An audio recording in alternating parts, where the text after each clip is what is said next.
Bharat Ratna doctor Bhimrao Ambedkar को कोटि कोटि नमन। ये कार्यक्रम डॉक्टर भीमराव अंबेडकर के जीवन पर आधारित है, जहां भारत की जनता के प्रति उनके योगदानों को पूरी सजगता से चित्रित और रेखांकित करने का प्रयास है। कार्यक्रम में दिखाई गई घटनाएं लब्ध प्रतिष्ठ पुस्तकों से ली गई हैं। इस कार्यक्रम के जरिए चैनल की ओर से एक विश्वसनीय, सजग और सकारात्मक प्रयास है कि डॉक्टर बाबा साहेब भीमराव अंबेडकर के जीवन की संघर्ष यात्रा एवं गौरव गाथा पूरे आदर के साथ घर घर पहुंचे और उनके योगदानों से सभी संपूर्णता में परिचित और आह्लादित हों। तेरे भाऊ पुरंजन का एक दोस्त है राम जी, जानता है ना उसे? तो तू ये भी जानता होगा वो राम जी सकपाल और उसका बेटा भीमराव अपनी बातों से तेरे जात वाले को ऐसे उलझा देते हैं कि तेरे जात वाले हम लोगों को परेशान करने लगते हैं। तुम्हें ज्यादा कुछ नहीं करना है, बस जो हम कहें वही करना है। राम जी का परिवार तुझे जानता है ना? थोड़ा बहुत। तू पुरंजन का भाई है ना, इसलिए तू जो कहेगा तेरी बात पे विश्वास कर लेंगे। मुझे जरूरत पड़ेगी तो और पैसे मिलेंगे ना? समझदार है, समझदार है, सौदा समझ गया। खूब पैसे देंगे, खूब। बस तू हमारा काम करता जा, हम तुझे पैसे देते जाएंगे। हैं? उठा ले।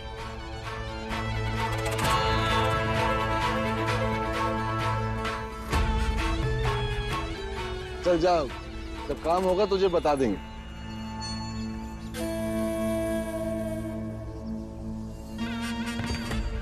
ये लालच भी बड़ी कमीनी चीज है। लालच का दीमक जहां लग जाए वहां खोखला। चाहे फिर वो संघर्ष हो, विद्रोह हो या फिर एकता। सही कह रहे सेठ जी, पैसे के सामने ना ज्ञान व्यान सब बेकार है। अरे वो देखिए, महाज्ञानी अंबेडकर गुरुजी कैसे धूल फांक रहे हैं। गुरुजी, ज्ञानी गुरुजी कहाँ जा रहे हैं? दूसरा विद्यालय ढूंढने, अब वहीं जाके पढ़ाऊंगा। अरे आप गुरुजी शांति से घर क्यों नहीं बैठते हैं? ये पागलों की तरह पढ़ाने के लिए यहाँ वहाँ कहाँ घूमते रहते हैं आप? रहने दीजिए सेठ जी, ये पागलपन आपकी समझ में नहीं आएगा। तो समझाइए ना गुरुजी, ये पढ़ाई लिखाई क्या है, बताइए। गुरुजी, अब शहर जा रहे हैं ना, मुझे भी अपने साथ लेते चलिए ना। तुम शहर जाके क्या करोगे? अरे वो जूता चप्पल सीलने का सारा सामान खरीद के लाना है ना। तू क्या करेगा इसका? गुरुजी, आप इन लोगों से बात करके आइए, तब तक मैं आगे आपका इंतजार करता हूँ। हाँ। सेठ जी, पढ़ाई से क्या होता ये तो आपकी समझ में नहीं आएगा, लेकिन इतना तो जरूर समझ में आया होगा कि आपने अपने बेटे को पढ़ाई का महत्व समझाया होता तो आज वो जूता चप्पल सिलने की बात नहीं कर रहा होता।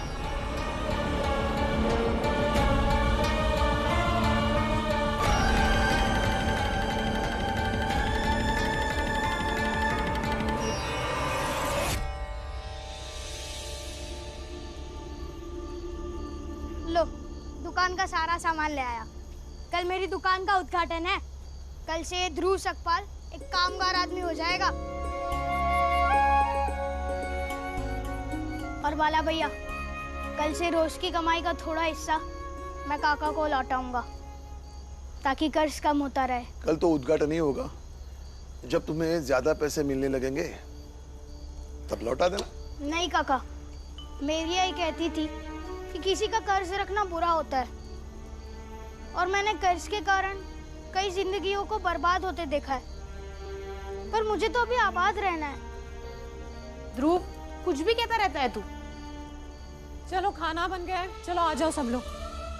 ध्रुव बेटा, तू यही खा ले। नहीं काका। और हाँ, ज्यादा बहस नहीं, चल। ध्रुव, चल खाना खाने। तुम लोग भी काम खत्म करके आ जाओ, चलो।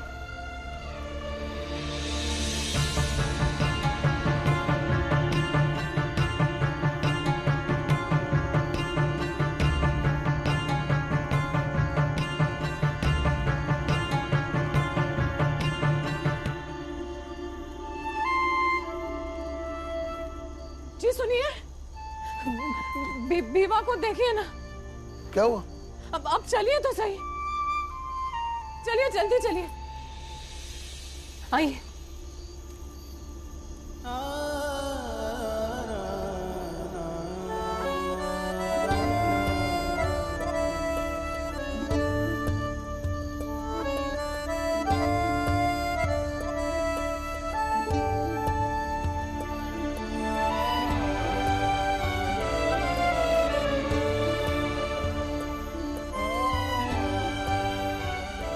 देखो तो,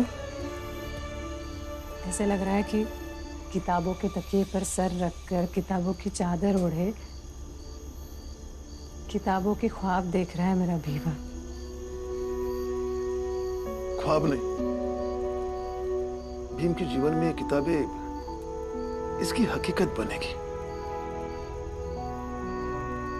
इसके व्यक्तित्व का निर्माण ऐसे ही दुनिया की समस्त किताबों के इर्द गिर्द होगा।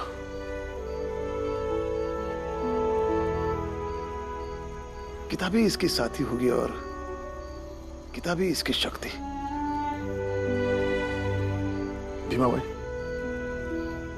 इसे किताबों के साथ सोने देते हैं। इससे उसे बहुत खुशी मिलती है। जब जब सेठ जी जैसे लोग इसका रास्ता रोकेंगे, तब तब इन्हीं किताबों से बीच होकर ये रास्ता निकालेगा। मुझे विश्वास है। चलिए खाना लगाती हूँ, तब तक सोने दीजिए इसे।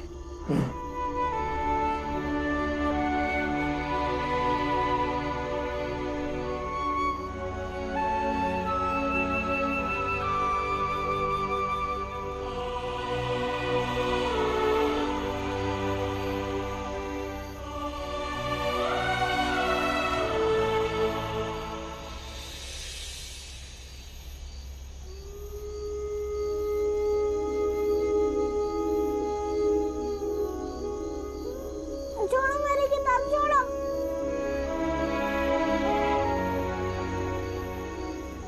बाबा मुझे लगा कि कोई बात नहीं बेटा, और ये अच्छी बात है ना कि तुम तुम्हारी किताबें किसी को छीनने नहीं देते हो। भीम बेटा, मेरी एक बात जीवन भर याद रखना, ज्ञान का उपयोग भी सही तरीके से होना जरूरी है। कौन सा सही तरीका बाबा? ज्ञान वो नहीं है जो तुम्हें तुम्हारे लोगों से दूर कर दे। उनकी नजर में तुम बहुत बड़े बन जाओ, लेकिन अगर तुम्हारे ज्ञान से वो खुद को छोटा महसूस करने लगे तो वो ज्ञान आतंक है, और आतंक हमेशा निराशकारी होता है, निर्माणकारी नहीं। निर्माणकारी ज्ञान मतलब? जिस ज्ञान से सहजता पैदा हो, तुम्हें देखकर लोगों को लगे कि उन्हें भी तुम्हारी तरह बनना चाहिए। उनके मन में तुम्हारे प्रति आतंक नहीं, बल्कि श्रद्धा हो, सम्मान हो, प्रेम हो, और वो खुले हृदय से तुम्हारे पास सही और गलत के बारे में जानने आए। इसी ज्ञान को निर्माणकारी ज्ञान कहते हैं। चलिए खाना लग गया है, आ जाइए आप दोनों। चलो बेटा, खाना खा लेते हैं। खाली पेट सोना भी अच्छी बात नहीं है।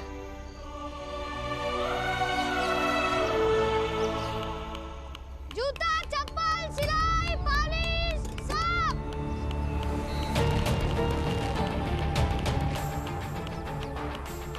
जूता, चप्पल, सिलाई, पॉलिश, सब।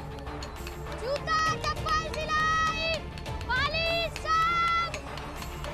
अरे ये क्या कर रहा है तू? तू शर्म नहीं आती? तू तो एकदम फालतू की बातें मत करो। और वैसे भी तुम लोगों के लिए तो मैं मर चुका हूँ, और अब सिर्फ भूत हूँ, तो भूतों को कैसी शर्म? हाँ, अब मैं बाजा बजाऊं, जूता सिलूं, या किसी का खून पीऊं? तुमसे मतलब नहीं ना? चुपचाप जाके अपनी चाय की दुकान खोलो। तुझसे तो बात ही करना बेकार है। सेठ जी का तो तकदीर ही खराब हो गया है। अरे फिर जाओ ना। भीमराव, भीमराव, क्या हुआ गुरुजी, बताइए तो। कल जो दूसरे गांव के विद्यालय में मैंने पढ़ाई के लिए अर्जी दी थी ना, आज वहां से संदेश आया है। मैं वहां पढ़ा सकता हूँ। मैं आज ही वहां पढ़ाने जाऊंगा। मैं तुम्हारे दाखिले की बात भी करूंगा। तुम किसी बात की चिंता मत करना। सच में गुरुजी? हाँ भीमराव। आप जैसे गुरु हो तो शिष्य को चिंता करने की क्या जरूरत है? गुरुजी, गुरुजी, चप्पल दीजिए, मैं चमका देता हूँ। वो मेरी दुकान का आज पहला दिन है। मैं भीमराव जितना पढ़ने में तेज तो नहीं हूँ कि पढ़ाई में नाम कमाकर आपको गुरु दक्षिणा दे पाऊंगा, लेकिन शिष्य तो हूँ ही ना गुरुजी, और श्रद्धा भी दिल में उतरी ही है। दीजिए ना चप्पल, मैं अभी चमका देता हूँ। गुरुजी दे दीजिए। हाँ गुरुजी, दे दीजिए।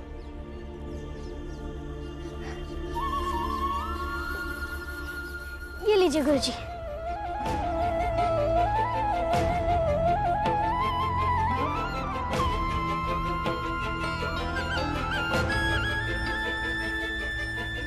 लेकिन ध्रुव, तुम्हें ये सब करने की क्या आवश्यकता थी? अरे गुरुजी, आप अगर ये नहीं सोचेंगे कि मैं सेठ जी का बेटा हूँ, तो आपको मेरी आवश्यकता समझ आ जाएगी और बुरा भी नहीं लगेगा। और फिर आप ही बताइए ना, इसकी सेवा में करता ही क्या? बाजे का मौसम तो है नहीं, और लोग मुझे अपने घरों में खेतों में काम देंगे नहीं, क्योंकि सेठ जी उन्हें मना कर देंगे। तो फिर यही रोजगार सही। अच्छा काम है गुरुजी, एक फटे हुए जूते को सीलना और पॉलिश करके चमका देना किसी मरे हुए आदमी को जिंदा करके हंसा देने जैसा है। गुरुजी, सबसे बड़ी बात यह है कि ध्रुव अपना काम दिल से कर रहा है, और आप ही तो कहते हैं ना कि कोई भी काम करो लेकिन दिल से करो। कल रात को मुझे ये बता रहा था ध्रुव कि भले ही मैं अम्बेडकर गुरुजी के बाद से पढ़ नहीं पाया, लेकिन उनकी सिखाई हुई बातों का सहारा लेकर मैं जीवन जीऊंगा। और आपके दिए हुए ज्ञान को मानते हुए कि कर्म ही पूजा है, तो मैं अपनी पूजा में बैठ गया हूँ गुरुजी। ध्रुव, तुम सही कह रहे हो। सारा ज्ञान हमें किताबों से नहीं मिलता है। हम अपने आसपास की चीजों से भी बहुत कुछ सीख सकते हैं, बशर्ते कि हमारी आंखें खुली हो और मन खुला हो। जी गुरुजी।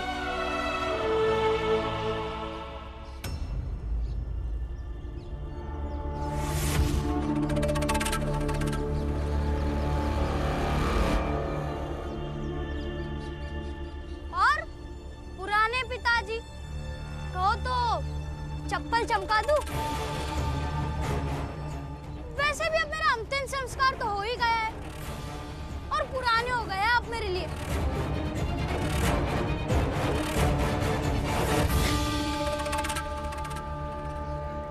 लीजिए गुरुजी।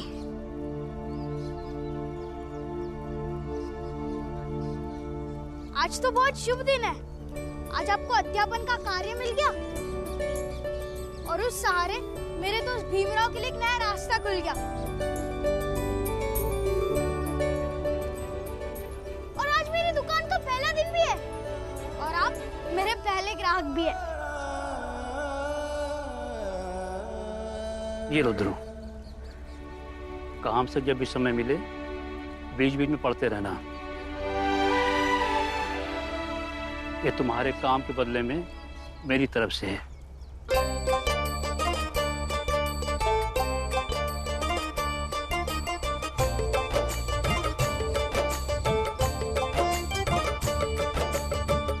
जात न पूछो साधु की, पूछ लीजिए ज्ञान। मोल करो तलवार का, पड़ा रहन दो म्यान।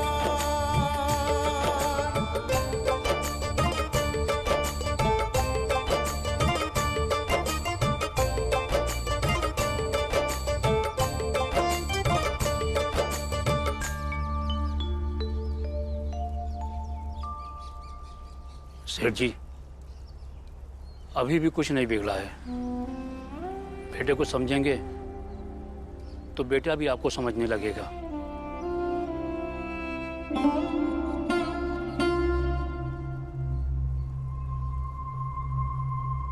चल भीम, मुझे काम पर भी जाना है। तुझे पता है तू जो ये काम कर रहा है, इससे इस भीमराव की तरह गरीब का गरीब ही रह जाएगा। वो तेरी शादी वादी भी नहीं होगी। ऐसा है पुराने पिताजी कि मैं आपको जानता तो हूँ नहीं, और अनजान आदमी से मैं ज्ञान नहीं लेता। अब जाइए, अपना काम करिए, मैं अपना करता हूँ। जाइए। अच्छा, कभी चप्पल चमकानी हो ना तो आ जाना दुकान पे। मेरे बच्चे को मुझसे दूर करने का जिम्मेदार भीमराव और उसका परिवार है। भीमराव को तकलीफ देने के लिए मुझे उसके परिवार को दर्द देना होगा।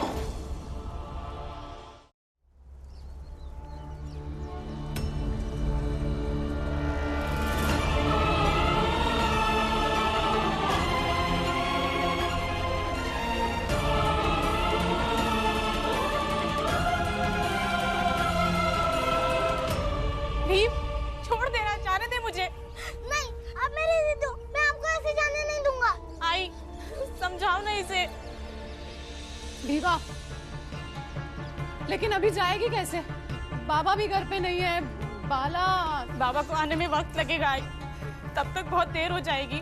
और वैसे भी मैं अपने ससुराल से अकेली आती अकेली जाती हूँ ना, तो मैं अकेले चली जाऊंगी।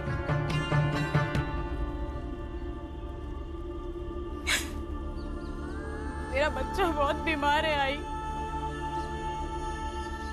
निरंजन काका बता रहे थे ना, 2 दिन से उसे इतनी खांसी और इतना बुखार है। मुझे उसके पास जाना है, आई मैं जाती हूँ। अरे गंगा दीदी, उनकी दवा हो रही होगी, और वैसे भी जीजा जी की लड़ाई आपसे हुई है, बच्चों से नहीं। उनकी देखभाल कर रहे होंगे, आप मत जाइए। मैं भी तो माँ हूँ ना, मुझे अपने बच्चे के पास जाना है।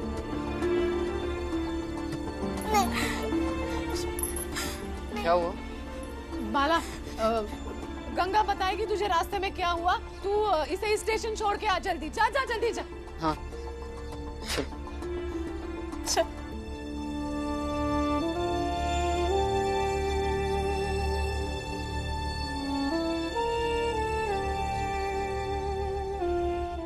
हुआ, संभल कर जा, सब ठीक हो जाएगा।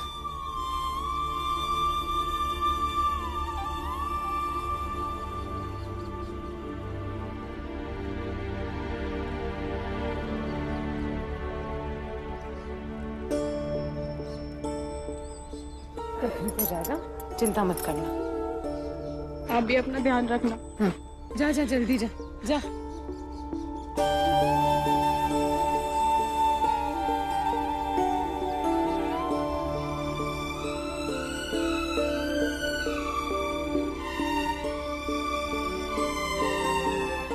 गंगा दीदी मत जाओ, गंगा दीदी।